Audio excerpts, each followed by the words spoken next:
Yes. Right? Okay. Good morning, everyone. A warm welcome to all. I'm Arovi, and I'm so thrilled to host this edition of the Her Second Innings HR Talk series.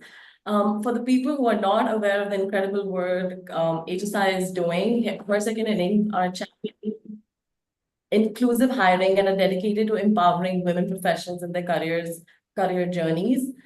Today's session, Navigating Growth, Culture, and Inclusion at Work, is designed for women who are building, rebooting, and transitioning their careers. Whether you're in your early journey or re-entering the workforce after a break, this is for you. Before we dive in, please keep your notepad ready, drink water, and then let's get to it. Today, we are joined by two powerhouse HR leaders who have shaped inclusive workplaces at scale. Let's please welcome Shankar Natarajan, Senior Director, Talent Acquisition at Bounteous, and Sundaram RM, Talent Acquisition Leader at Infosys. Shankar, with 15 plus years in the IT industry, Shankar blends HR and tech expertise to build high impact teams and align talent strategies with business goals. As a part of the senior leadership and the Acquisition Center of Excellence, he drives key initiatives across M&A, competency frameworks, and compensation design. Shankar is also passionate about creating inclusive workspaces and empowering women to restart their careers. He leads Bounteous Beyond Your Break campaign, an initiative dedicated to supporting women returning to workforce after a career break. Sundaram is a seasoned HR leader with 20 plus years of experience in talent, in people strategy, leadership development, and inclusive workplace design. At Infosys, he champions initiatives like Restart with Infosys to support professionals returning from career breaks.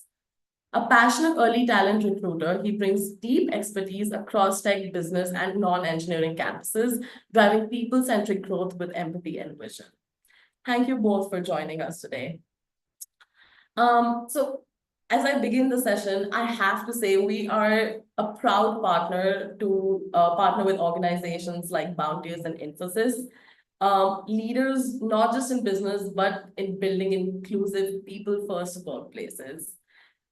Your companies share our deep commitments to enabling career comebacks for women and are walking the talk through focused return to work initiatives. And I want to start by highlighting the incredible work both teams are doing. It's truly heartening to see that both Infosys and Bounteous have launched impactful flagship programs dedicated to supporting women returning to workforce. Beyond Your Break, a Bounteous program has already empowered many women professionals to successfully restart their careers after a break with structured support and real opportunities. On the other hand, Infosys Restart with Infosys initiatives a thoughtful pathway designed for experienced women professionals on a break, helping them re-enter the corporate workforce and continue their growth journey. So my question to both of you, now that you've been doing this for so long, and you've been doing amazing work bringing women back into the workforce, can you tell us about your returnship campaign that you've ran and the impact that it had? Just from your experiences, tell us what the programs, how it started, your role, and how did HSI come into the picture? Right, I'll begin. Thanks, Arohi. Right, so the Restart with Infosys is the program that's been there with like we've been running this program successfully for about 4 years now. And clearly the last fiscal, when I say that, April 24 to about March 25, it's been our biggest year. We've extended 1,100 plus offers to folks, and we have 950 odd folks who've joined, and they're all from the Restart with Infosys program. Our eligibility is very simple. Anybody who's on a continuous break for more than 6 months and has at least about 2 years experience, then we bring them back into the workforce and we find where we can fit them with respect to their skills and see how we can build a small mentorship program for them, a little bit of a runway with respect to hand holding so that they can get warmed up and then get productive in whichever unit they come and join.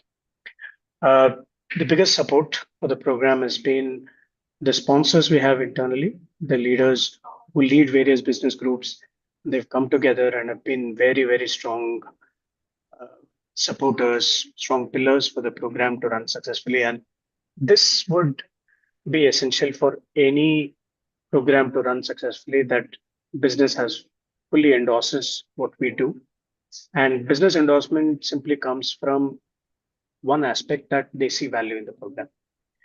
One value is that we bring in diverse crowd, especially here when I speak about diversity, it is usually the gender diversity piece.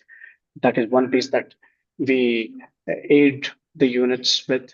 But the second most important thing is uh, when we bring folks, especially from the Restart program, we see that the talent that comes is not only qualified, there's a lot of longevity that comes with the talent, there's a lot of loyalty that comes with the talent, and they are also, in many sense, uh, refreshed to restart. Right? So they bring in that high amount of vigor and zeal to perform, and they really, and we have many, many, many heartwarming stories and testimonies from these women who've come back, and they cherish the opportunity that they get, and that reflects in the work.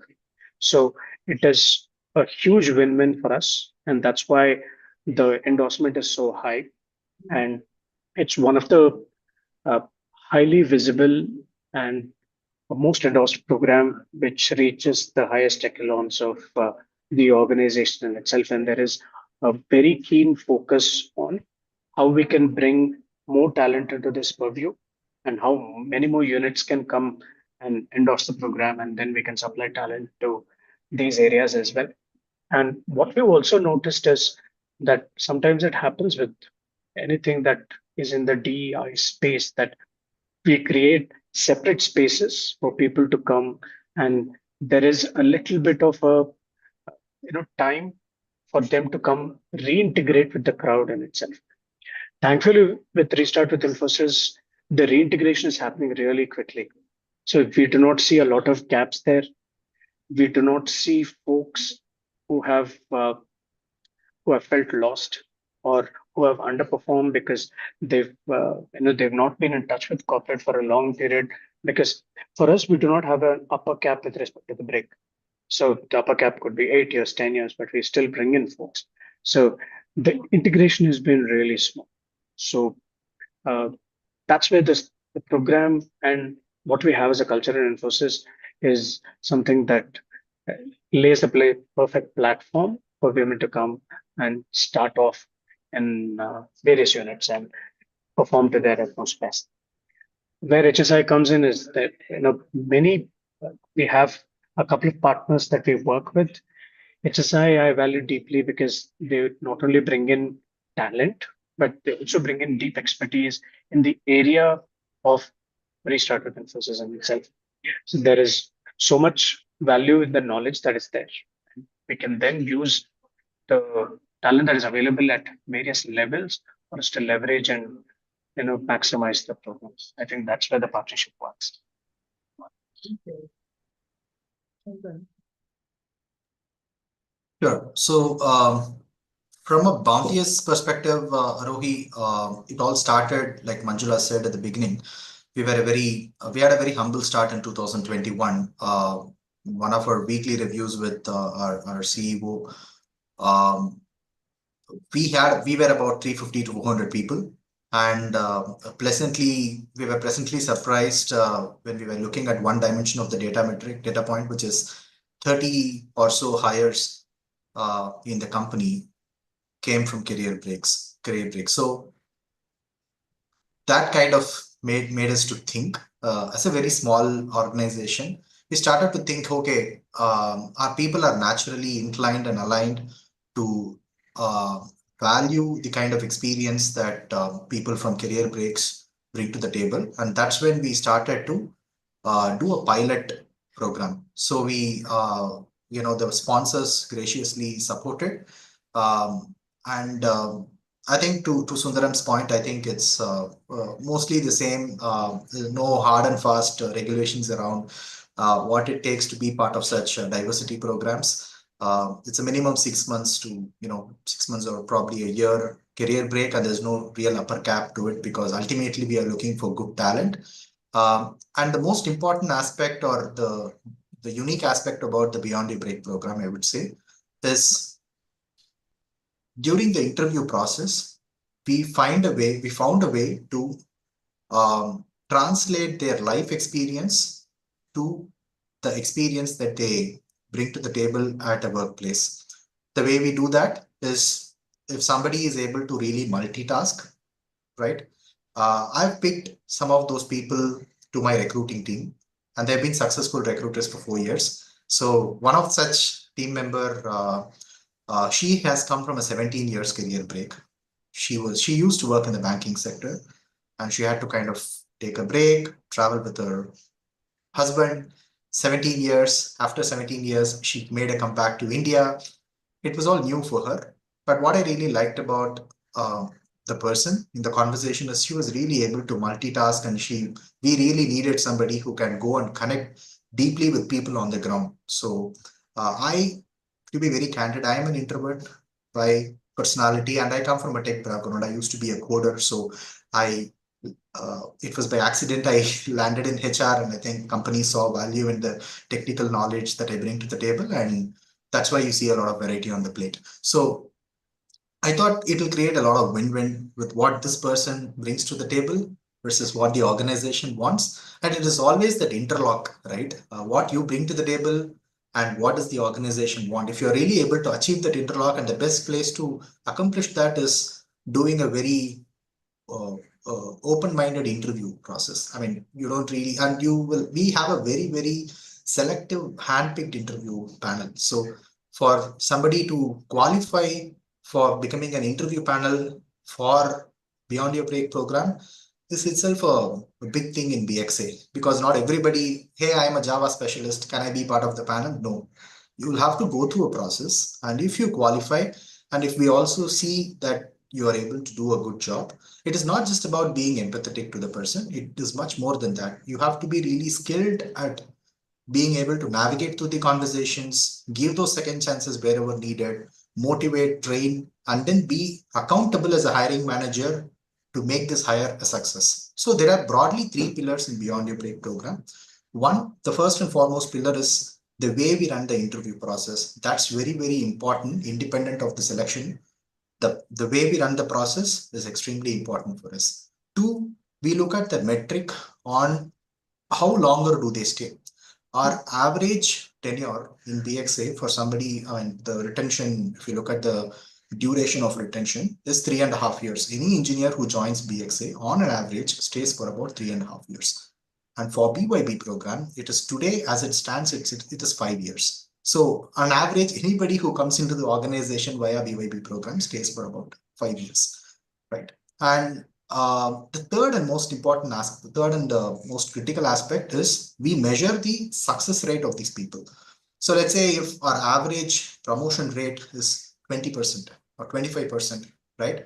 And if we keep tracking the average number of promotions that we see in the Beyond Your Break program, and it is consistently above the benchmark of our organizational standards. So if it's 25%, BYB will be at 30%, 35%. So I think we keep a tap into that, and that really is a real testimony to the fact that we are not compromising and giving some, we are not doing this for just to show some diversity numbers. We really value the outcome that we get as an organization, and we are really clearly demonstrating to leadership that, hey, look at these metrics. These metrics tell you the real story of how they are impacting the organization from when we became a 350 to 1,000 member strength company. Now 1,000 by means of organic and inorganic growth channels, we have now become a 5,000 member strength company. So BYB is an integral part of this whole success story for us. And where HSI comes, I think you were one of the earliest partners. In fact, when we didn't have a lot of idea or knowledge of this program, I think we partnered with Manjula to kind of get a sense of how the market is and what kind of best practices you guys adopt. And we kind of took a lot of good things from your way of operating. And what really mattered to me as a leader is the fact that HSI really echoed the ethos of the program. We strongly believe in some of these cultural values, walking the talk. And I think HSI brought a lot of very good candidates who are culturally very integrated. Skills are secondary. I think you can always train people on skills, and if you have the right sponsors, you can make things work. But if you just can't compromise on the mindset of the person, you just can't compromise on really having to see if the person is deeply passionate about what she wants to do in her career, right? I think HSI really helped us in identifying such great talents, and I think I can go on to name at least 10, 15 people right on top of my mind whom we brought in from HSI. For me, I think being a mid-sized organization, as far as numbers are concerned, it's pretty small. It's about 110 people since the inception of program, which is about 3.5 to 4 years. But the headcount in Chennai is roughly about 1,000 people, and around 10% of my hires are from Beyond a Break program. So for me, that is very impactful, and the kind of impact that these people are created. Now I'm able to talk to my global, CHRO and the talent acquisition head about expanding this program across BXA. And you know how difficult these conversations are in an M&A scenario, because each company brings its own version of diversity programs. And I think with these success stories, we are able to do we are able to bring a very authentic story that really echoes to the cultural pillars of what we have built as an organization. Thank you for sharing that, Shankar, and thank you for your kind words. I do want to double click on a little bit about what you said. I think Sundar brought a point of reintegration, and you spoke a lot about culture, right? So I think just the beauty of India is like there's so many people coming from diverse perspectives, and when they reach a company, they're like, okay, so how do I feel like I belong? So I want to get an idea from both of you. Like, what are the different inclusive policies that actually move the needle? Like, why? So you say that these people, you have a great attrition rate. Shankar, you just mentioned that. So what are the different policies that both Infosys and Bounteous have incorporated to make women feel like they belong?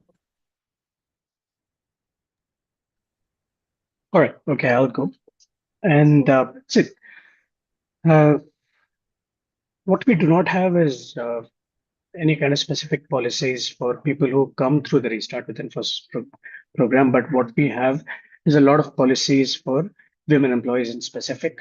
And most of them are around uh, support and safety.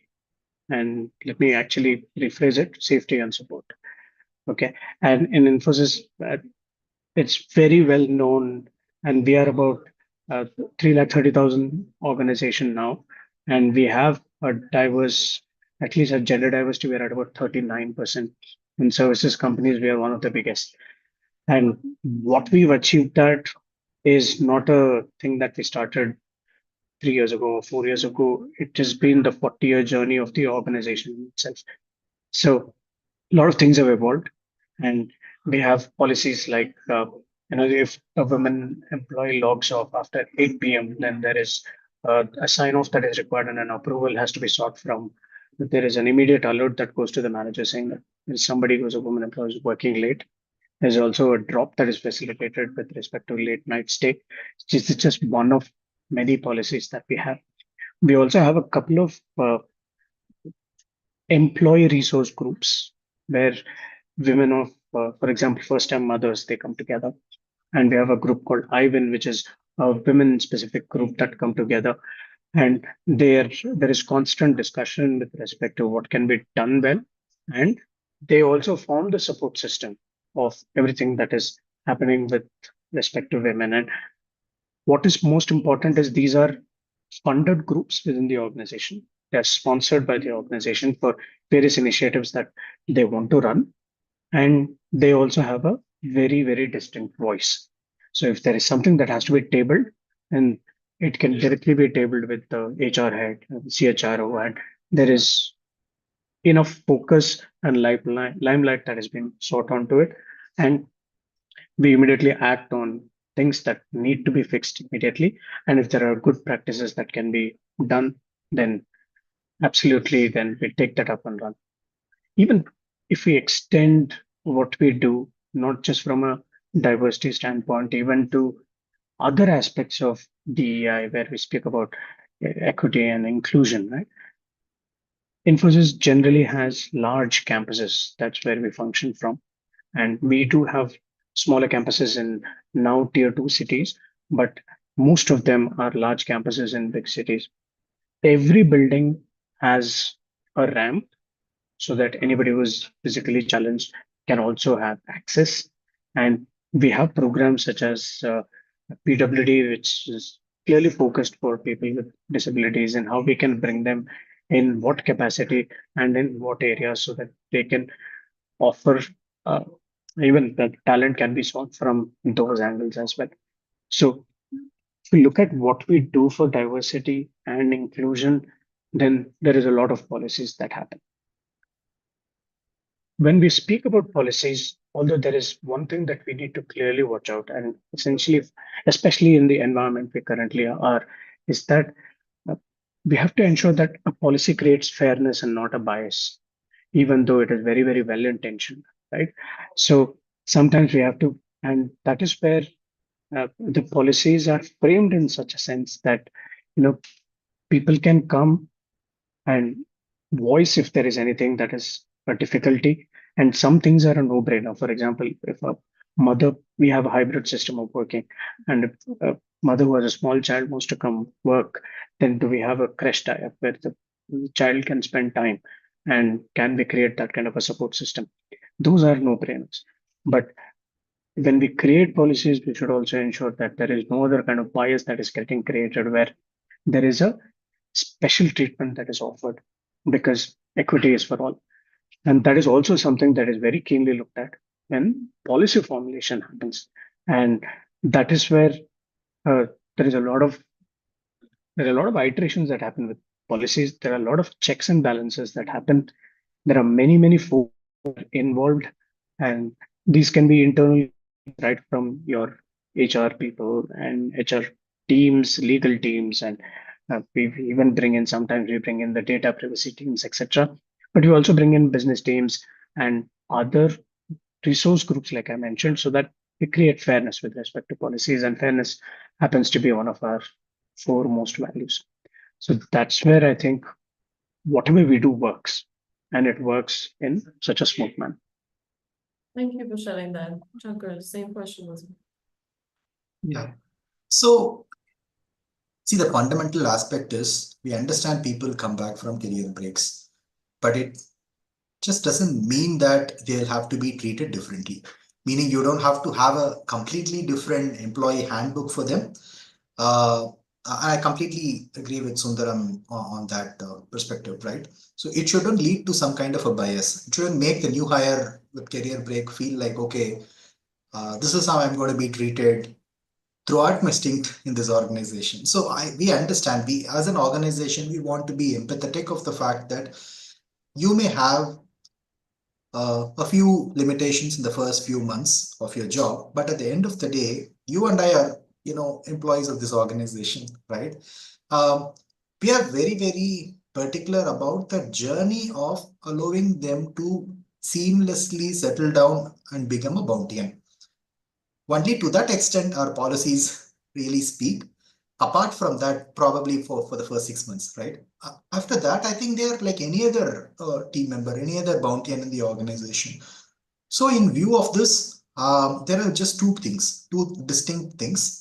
One is we have something called a diversity buddy, who are again very, they are handpicked, they are trained people in from L&D perspective, and a lot of times they happen to be people from career breaks also. Hey, you know what? It's a very simple thing, right? I may come from a 10 years career break. I may not even know what a SharePoint is, right? You may hesitate to go and ask your fellow engineer sitting next to you on, hey, how do you kind of sync SharePoint to your desktop, this, that, all your very basic stuff. the buddy can actually start all the way from there to, really navigating through some project related help or support as well. So I think that buddy program for the first 6 months, we believe it created a lot of impact. That's point number one. Point number two, the point on fairness, right? One thing that we have observed in the industry, a lot of people have given this feedback as well. A lot of people from Career Break. Hey, we spoke to this company XYZ, and they're saying you were drawing 5 lakhs or 8 lakhs or 10 lakhs. Now they're asking us to join for, you're drawing 5, so I want you to join at 5 or even at 3.5, 4. One thing that we made very, very clear when we had formulated our compensation structure in the organization, you have a min, you have a median, and you have a max. And you have a way to figure out, we have a competency matrix that kind of aligns to this compensation structure. You have a way of evaluating, and the same evaluation process will apply here. But the expectation set may differ. It doesn't mean that you can go below the minimum for any hire. It includes people from Career Break as well. So the point of fairness is covered here. Maybe there are a lot of people from Career Breaks who were at 6 lakhs, but when they start with Bounteous, they start as good as 8.5, 9 on day one. People may think, hey, are you over investing on this person? If I am going to pay an automation engineer at a certain level in the organization, a certain comp, I don't want to make any exception on. This is one area where I think we had to kind of give a lot of data point. If you look at it at an outset without any perspective behind this, leadership may question, hey, why are you even making this investment? I think the person will be happy to settle at 7, 7.5. Why do you really want to kind of make this, right? This is where the organization's commitment, is really, it really speaks volumes about what you believe in as an organization. As a candidate, you might not even know whether 7 is the number that you deserve to start your career with Pontius, or it is 8 or it is 9. As a recruiting team, we ensure that there is fairness in the way we look at compensation for people with career break. So these are probably the two things that I can think differently. And we tell this very frankly to people, right? In about 6 months, we want you to behave, work, and deliver as good as any other, employee. And I think all these hybrid options, having to kind of work from home, all of this is made available, and we don't. There's no second thought in offering this to candidates for people who come from career breaks. Nevertheless, all of this for 6 months. After 6 months, this is where I think your scale of being very fair to all the employees comes into the picture, right? Hey, we want to kind of support you for the first 6 months with all this, but from 7th month, we want you to think like any other employee, see how we are able to kind of align to, because this will present a lot of challenges for us as an organization to identify projects where we will encourage only remote people, right? That will be a bottleneck for the organization to perform. So we want to make sure that while we provide these benefits, we also put them into a journey where they become like any other employee of the organization over a period of 6 months. Thank you. Thank you for both sharing that. I mean, it's very assuring to hear that both the companies are very intentional about belonging and making it into the space. So that's amazing. I do want to move towards some professional growth questions. And I think my first question to you, Shankar, is in today's rapidly evolving workplace, what are 2 to 3 skills that you are seeing in women that make them stand out, especially who are early or mid-career, in their early or the mid-career phase? Okay, so first and foremost, most common skill that we look for is communication. No matter you're a QA, you're a developer, or you're being hired for a functional role, like a shared services role, you have to be communicative, which also includes listening.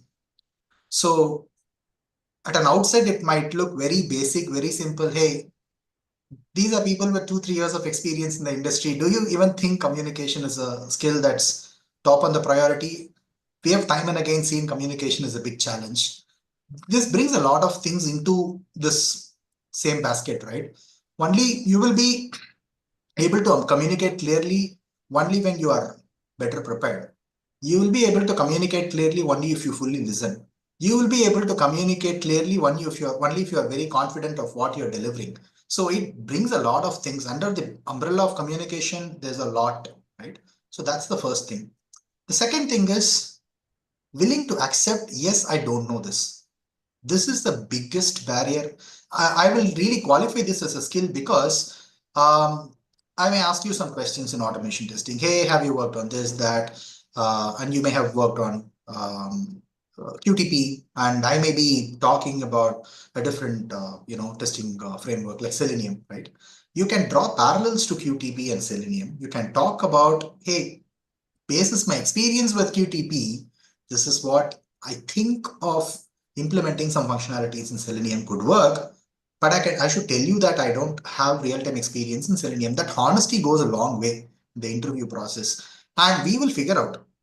I mean, that's why we have trained interviewers and we have a way to find out whether the person has really worked or not. A lot of times we end up shortlisting people who are fairly honest in the process, whose foundations and basics are right, more than people who kind of fabricate and kind of say, hey, no, you talked about 10 things and I know very good about 8 9 things, and just one or two areas maybe it's not on top of my mind. Maybe they are actually true, but if the interview process, from our evaluation, if we find out otherwise, we will not even give them a second chance, because the fact that they are not able to accept that they don't know something is a big barrier in making a comeback. So because it directly connects to unlearning and learning things. So my QA concepts are 10 years old. QA has really evolved. My development principles are 10 years old. And I need to really relook at it. I will be able to do it only if I am prepared to unlearn. So for me, that's a skill. And the third and the last important skill, I'll not really say this is a skill, more than skill, it's a quality. I want them to be very self-motivated. Meaning, a lot of times people expect companies to come and invest on training, companies to come and curate a path. Companies are willing to do that, but there's so much the company can do. If it is 60% the individuals wish and the capability, the remaining 40% is something that the company can do for you by means of running programs and things like that. And for this purpose, what we do is, when, let's say if I am a candidate and you are a recruiter, right? We don't just talk to you one go 15 minutes, disconnect the call and schedule an interview. So you'll be given a good 3 4 days time. We'll give you some options. Hey, this is your experience. These 3 4 areas probably suitable matches for you. We want you to think about it and come back. And then the first round of interview is actually not a technical interview in a lot of times, right? It is just a know-how session, right? So we will constantly monitor through the process on how well you are able to be yourself and how you are able to kind of express that uh, uh, genuine interest in the opportunity, and do your bit in these 3 4 days to go back and do something, right? If the person is going to come back and say, hey, Shankar, no, I did all this groundwork, still couldn't figure out things, then I must say, honestly, even the company's training can't help you, to get to a point, right? And we are very, very candid and very open in sharing such feedbacks, right? And you need to have some level of self-induced logical thinking, self-induced way of learning, because with a lot of avenues out there, you don't even need a training today, if you ask me. But I think at the end of the day, it is the um, uh, um, organizations, when we run programs like this, we want to make sure that we create all those avenues, right? And that's why we are putting all these programs together. But this is what I've candidly heard from people who have come and who've created success stories here. Hey, Shankar, honestly, whatever was covered in the program in the 15 days of time that you gave, I was able to cover most of it. So this was just a validation session. So if that is the case, those are really the ones who are able to kind of cross the finish line and who are able to come out and do great in the organization. So I know my answer is sort of lengthy, but I just wanted to make sure I just don't talk about skills. I kind of share some narrative behind why we think these skills are important. Right. I like that. And you also said we'll figure it out, which is amazing. Sundram, do you have? All right. I just wanted to ask, so when you talk about skills, we're not talking about the technology skills here, right? We're talking about everything, but in the same way in that Shankar answered the question. Is that right? Yes, yes. My Okay. next question would be around the tech skills. Okay. All right. So great. So I echo everything that Shankar said, and these are excellent starting points for us to look at candidates in themselves.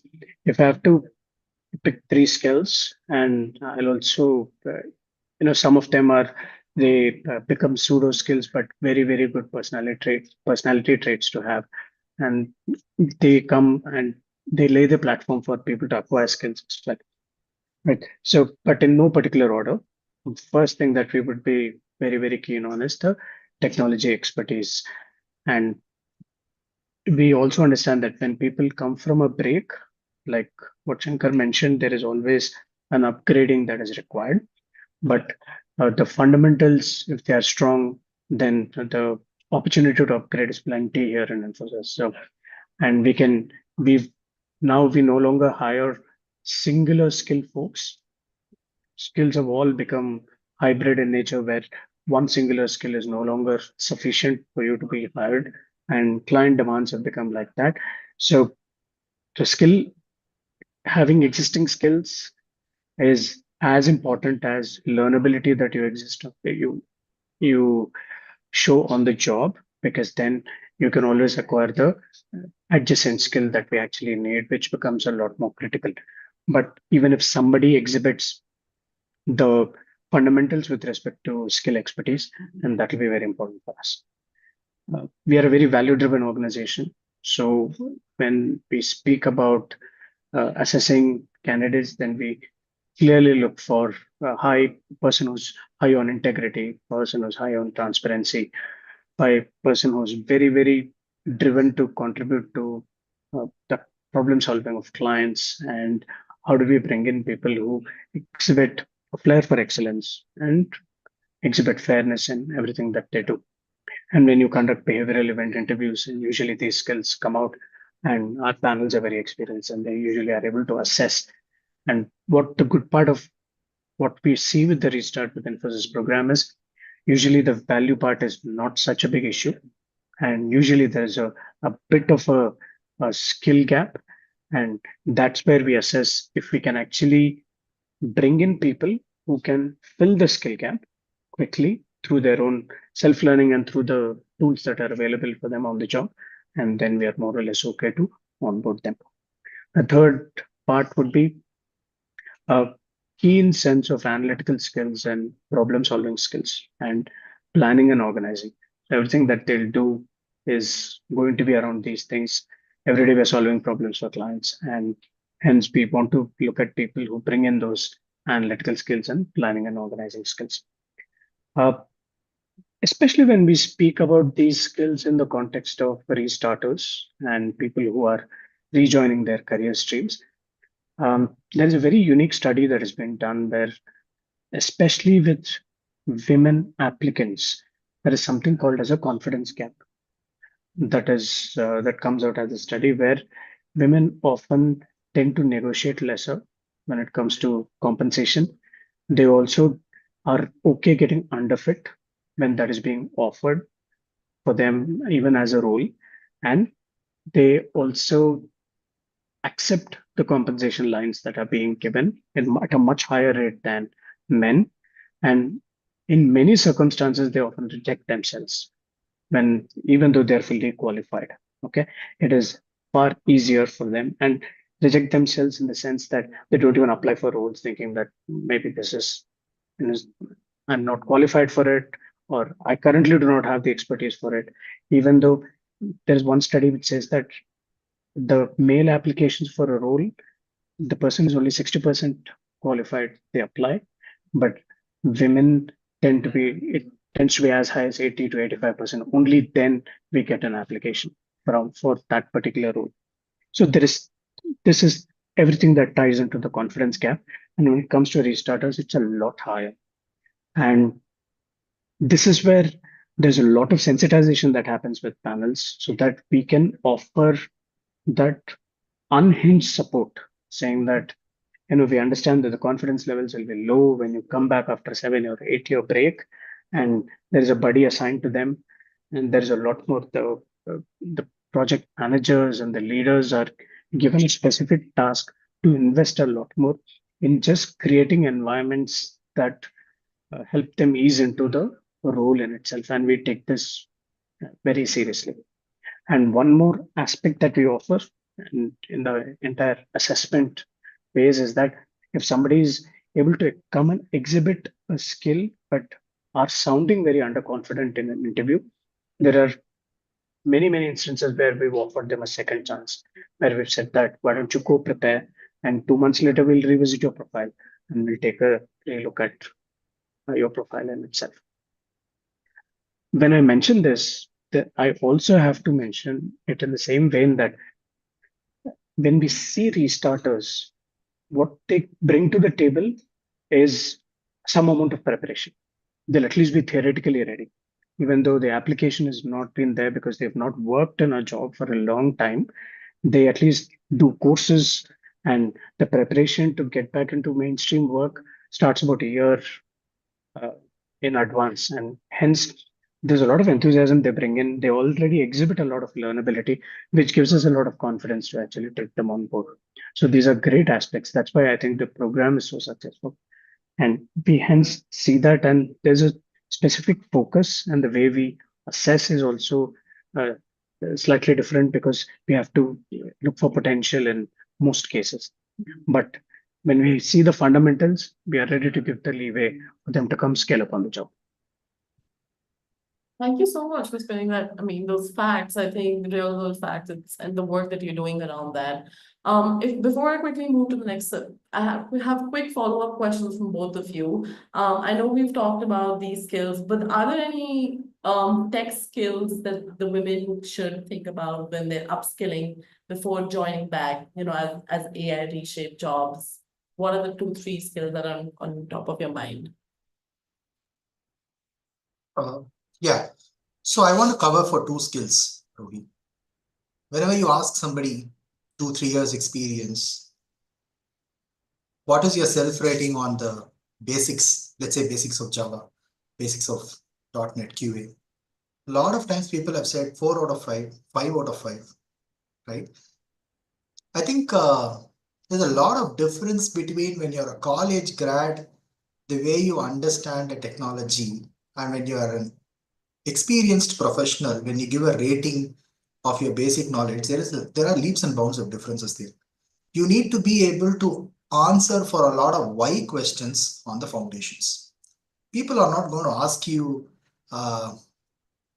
you know, where is inheritance used? Right, where to just take groups as an example, right? Why do you need this as a concept at the first place? How will you circumvent if there is no concept of inheritance?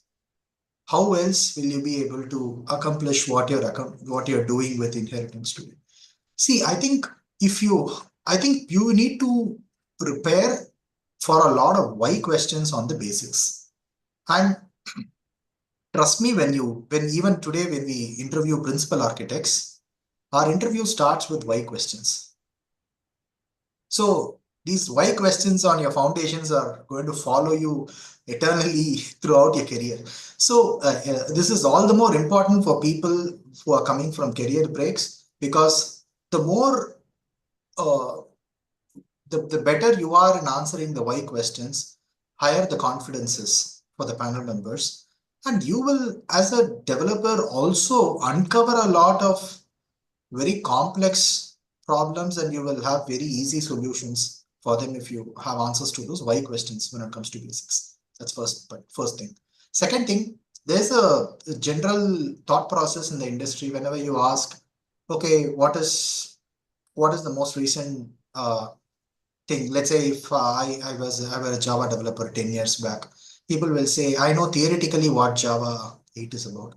I know theoretically what is recently come up in Java. I'm sure if we interview 10 questions, 10 people, 9 out of 10 are going to give you the same answer. So how are you going to differentiate yourself, right? How are you going to prove to the interviewer that, hey, I'm actually better than those 8 people or 9 people? How do you show the intent? So that's where today you have all your example, you have a GitHub, right? So you have all the opportunity to use whatever basic Java knowledge that you have, and you can build a very small application, host it in your local system, and share the source code. Instead of just giving out resumes to people, add a link to your Git repo.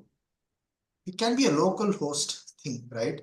But I'm telling you that will go a long way when an interviewer, when a technical guy looks at your resume. They are not going to spend hours in reading through your responsibilities, because that's something that you have done 8 years back, 10 years back. Maybe it's not fully relevant today, but what is relevant is how you managed to apply whatever theoretically you have done, whatever you have read, and how did you try to put some proof of concept around it by yourself.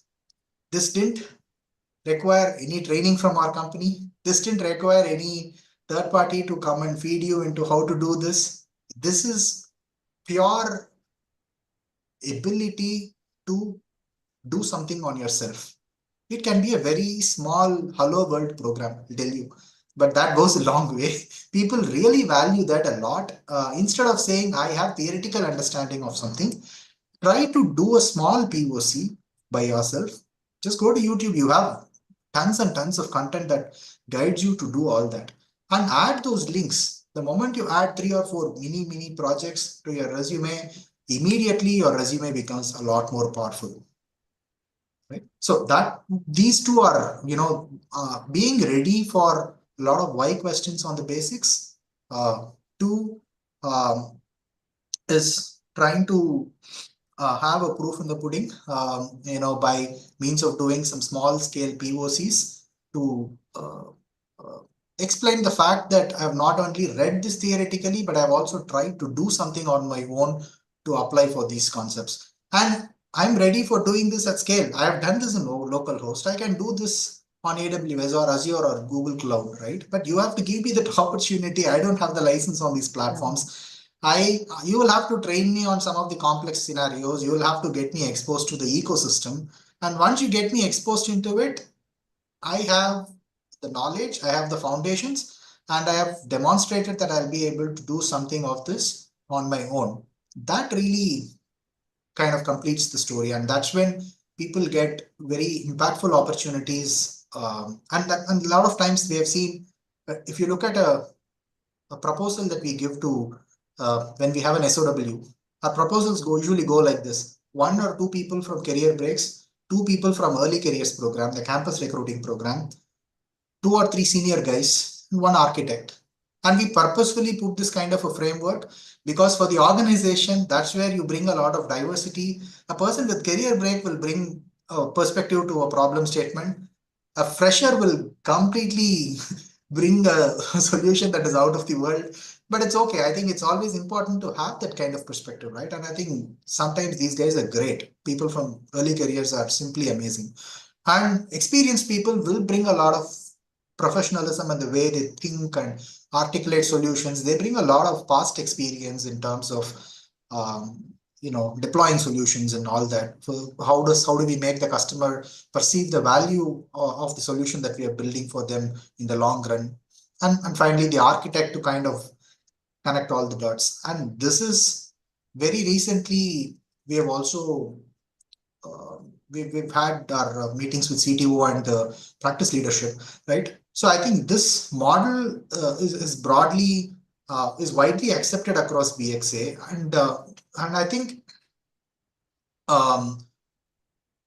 this model will be successful when we hire people from career break programs with this kind of mindset, whatever I just said. If people don't ask why questions in this diverse community, they are also not going to ask why questions. If people are not very self motivated to solve for solve for providing some solutions on their own. Here as well, they are going to be dependent on somebody to provide that support and help. So it is all connected, if you ask me. Thank you for sharing that. Sundram, last time. All right. So well, I think Shankar has covered a lot of aspects as to, and I'd like to just use that framework because he very beautifully did not talk about any skill in particular, right? And we've also hired folks for the restart programs across 53 units. And when I talk about 53 units, then about 11 of them are even business enabling functions like HR training, finance, etc. So the applicability of the program is throughout, and any skill that is pretty much that is existent on our careers page, we would hire, and there is no bias for a certain skill for which we will bring a returner or a person who's a restarter for us. So really, from a skill standpoint, it really depends on what they've worked in the past, because currently the program is only for people with at least 2 years experience. And what we also tend to see is that it is better if the person has another year, at least about 3 years experience. And that's what we see. And as long as they understand the skill there and they've shown some amount of learnability, we're pretty much there to hire them. So, and with respect to how they should go about preparing and what panelists will look at, Shankar has covered it. Thank you. Thank you for sharing that. I want to be mindful of time. So I have like one question each for both of you. I think I'll go with Shankar first. So Shankar, I recently read your article you wrote titled The Missing Metric, Human Connection in the Age of Data-Driven Hiring. Very interesting read, right up my alley. My question to you is, you've worked closely with senior leadership in the realm of COEs. In a world increasingly driven by metrics and automation, leaders often play a key role in shaping culture and mentoring others. And you both have talked about it a little bit before. For women who are stepping into these roles, how can they build a strong personal brand while also supporting other women? And for you, what has been one moment where leading with humanity changed the outcome for the hire? Thank you for asking that question, Rohi. I have a lot of such stories. Leading with humanity changes the whole narrative, changes the whole perspective of how you look at HR as a function and how do you bring value into the organization. I'll just take up one story. I think I'll take up a story of my own team member who came from. Her name is Radha. I think I can use her name. So this was the first time when I became a TA sort of manager or whatever you call it, right? And I started working directly with the small company CEO, and I was given the flexibility to go hire recruiters, right, for my team. Three recruiters I picked are all from very different backgrounds. One recruiter he used to be a software developer. For whatever reasons, he wanted to create a positive impact, in the HR space. He was looking for an opportunity. I gave him an opportunity. That was my recruiter number one. The second recruiter is, I went to a college. I interviewed 10, 15 students. I picked one person who was very aligned mentally to the kind of impact she wanted to create in the HR world. So I picked her. Third is this person with 17 years career break. My CEO, when he asked me, I gave you an option to pick three people, and this is what you're picking. You didn't pick even one person with the traditional HR background, TA background, right? And it was by purpose because each person brought a perspective to the table, right? And I had a leader I was reporting to.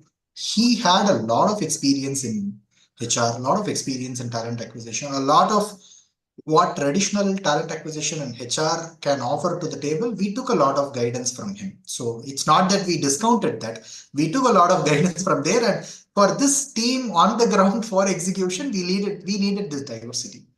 So this is where this person rather brought a lot of thing into the equation. With 17 years career break, our company also had a subsidiary for KPO hiring for medical billing and coding industry. You know what she did? She basically, while she was supporting our IT recruitment, she was championing our employee referral program took off employee referral from all the way from 6%, 7% to at one point where about 40% of our hires were coming from referrals. So that's the way she was, driving it. During my interview process, I just wanted to cover the humanitarian side. When I asked her, why do you want to apply for this job? She said, I have a lot of life experience. I've raised two children. I am able to multitask. I take care of my house. I take care of my own passion for, she was into music and stuff. So she was able to kind of constantly do that.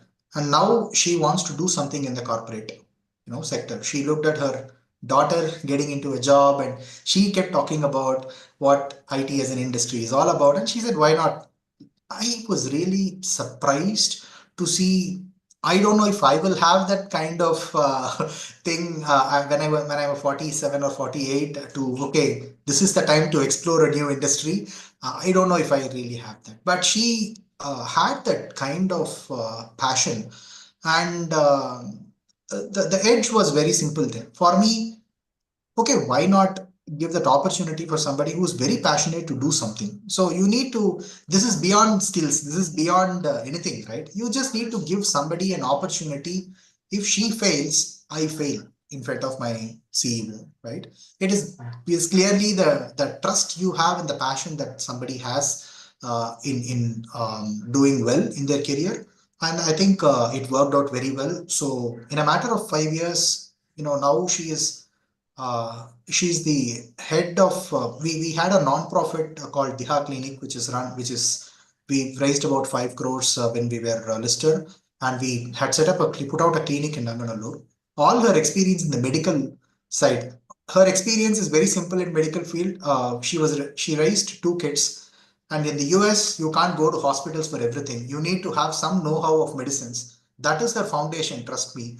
With that foundation, she started recruiting the medical billing, medical coders sort of thing. And then eventually she started setting up the hiring doctors and nurses and everybody for Diha Clinic.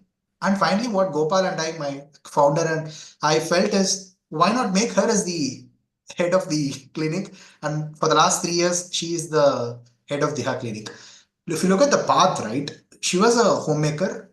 She had some bunch of skills, and I think we gave shape to her career by giving her an opportunity into IT. And then she kind of parallelly started with her medical sort of background. She started supporting her KPO recruitment, and then she branched out completely into taking care of Diha. And I can tell you with a lot of certainty, tomorrow if I go and tell her, maybe you will have to try something differently, Radha, she will take it. And she's been a great inspiration. And I think I'm fortunate that this incident happened at the very early stages of um, putting this program together. It infused a lot of confidence in me. It infused a lot of confidence in our leaders for us to believe that the human-centric approach in whatever we do will we will definitely get the best of returns as an organization. And there are so many success stories like that, but this is the first success story that really made us as an organization to believe that it is true. We used to read a lot about these things, but when we experienced it for the first time, we really started to internalize it. We needed no document, we needed no white paper, we needed no use case. We felt it and we started implementing it. Just wanted to share that. I love that. I can see the excitement on your face. This is so wholesome. Thank you for sharing that, Shankar. Sundaram, my question to you is, so when I was building this, Panchana told me that you work closely with students and with campus recruiting and professionals at early age, early career stages, which I really appreciate because working with a different generation is a very different game. So I want to ask you, in your view, what does it take to make someone feel truly seen, especially when you're like at early stages and also valued during the hiring process? How do you personally ensure that empathy and connection still sit at the heart of all the hiring conversations? All right. Nice question. I'll try and answer this because whichever I try and answer this, there's going to be a bit of a margin for error, and we will have to, you know, accept that, and you have to excuse me for that, because the reason why I say this is it's not a perfect world, especially when you try to build something where there is clearly, and I'm going to speak only from an assessment standpoint, where we assess early talent and who are at the other end of the assessment, the assessors, let's say, and how do we reduce as much disconnect, as much bias, and how do we bring all of them into uh, a same platform where the assessment is truly based on skills and we don't bring in biases. The reason I mentioned margin of error is how much ever we try this, we being human, this will set in, right? So first thing what we do is campus recruitment in Infosys is one of its biggest backbones that runs the organization itself. In a good year, we hire about 40 to 50,000 odd folks who come at our entry level roles from especially engineering schools. In a bad year, it's about 20,000, 25,000. So anytime we are visiting about 250, 300 colleges from where we get fresh talent. And all the assessment is done by people who are fairly senior in the system. And they are all, even though this is now a very accepted thing that periodically they'll be pulled out to do interviews with folks who are much, much younger. And we create those spaces where they come and do these interviews. And first, there is an assessment, which is a test, and then there are interviews that happen, and there are people that come and join the organization later. The good news is that all the people who are usually project managers and above, they have folks in their team who are at this level. And sometimes we struggle with a generational difference where the priorities of these two generations seem very, very different. And that's where we come and do sensitization workshops periodically so that these biases can be eliminated and we bring them all on the same platform so that the conversation becomes a lot more easier and the assessment is a lot fairer as well as it is purely skill based. What also happens is there are clear non-negotiables that we draw out. For example, there is any kind of favoritism, there is any kind of halo effect or horn effect that is happening where people are uh, giving some sort of leeway because they belong to the same community or colleges or even states, languages. We clearly call out saying that these should be eliminated. At this, we set right at the start so that these biases, people are at least conscious about it, even though it might set in some sense, and at least conscious that we bring in these elements so that these can get eliminated. And there is also a clear call out saying that what is the assessment plan? What are the metrics against which people are getting assessed? And we only assess them based on that. When qualifiers come in, which are outside these uh, skill matrices that we've set out, then there is a clear call out saying that why are we even looking at it? And there is also the new kind of sensitization that we do, which is in the LGBTQ sense. And how do we look at people with disabilities? And also, if there are slighter aspects, like somebody might come with a list, somebody might come with a stammering issue. And these are usually highlighted during interviews. And we usually seek a second level approval and the second level assessment. And if the person is able to manage and cope, and not all roles are front end roles, there are enough back end roles. And if the comprehension of the person is fine, and then we can definitely look at giving opportunities. The beauty of being in an organization that is as large is that there is diverse set of roles and diverse set of fitments that we can actually look at, and there is space for everyone. We ensure that that is created for as many folks as possible. Thank you so much for being so candid. I appreciate that. And as much as I want to hold both of you and ask more questions and record a podcast, I want to be mindful of the time and see if we have any questions from the audience. Well, actually, we do. We have two, three trickling in. So the first question is, what opportunities do Boundaries and Infosys offer gig workers, and how are they enhancing the overall experience? Uh, all right, so I'll answer that. So we have a hiring channel which is for We call them subcontractors who come for a shorter stint, and there is a proper channel for that. And what we ensure is there it is also they have fixed term contracts. Sometimes they're 3 months, 6 months, 9 months, 12 months, depending on what the requirement is. And contract extensions happen. We also take people in contract and convert them into full time. There is a proper channel for that, and there are dedicated recruiters who are working on it. And these contracts are also not only geography based, they're unit based, and it happens pretty much across the organization. It's a very dedicated, there is a dedicated team of about good 10, 12 people sitting worldwide doing this. So in short, there are lots of opportunities even for from a gig standpoint. So in Bounteous, I think it's a small percentage at this point of people in which we engage with people for fixed term employment, and we have a category of people who work as independent consultants. But it all boils down to our contract with the client and client, right?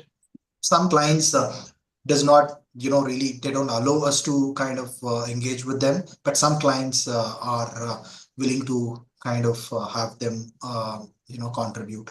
So it really boils down to what kind of the nature of the client engagement is, B, and I think the reason why it is very short term is also because of the opportunities that we sign with customers. So mostly our contracts are built in such a way that we employ people on full-time basis from Bounteous. That's why I say it's very small percentage, less than 5% of our overall headcount comes through that channel.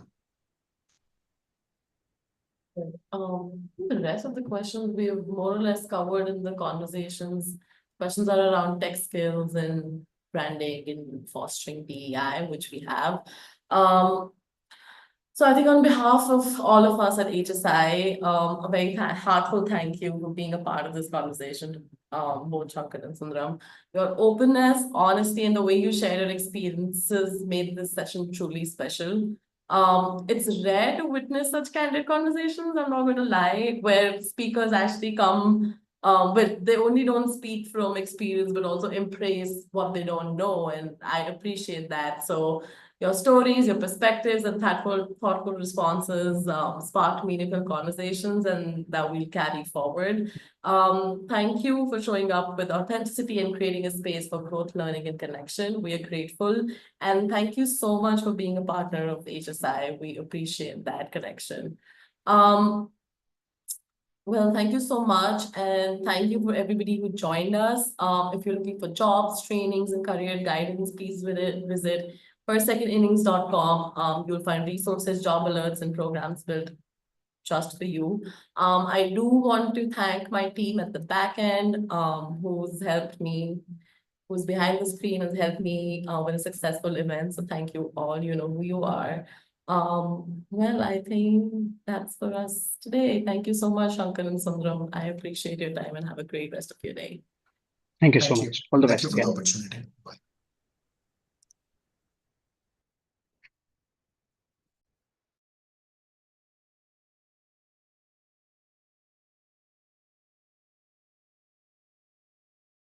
Thank you so much, Sundaram, for okay, he has just left. Okay, thanks, Prasha. Good.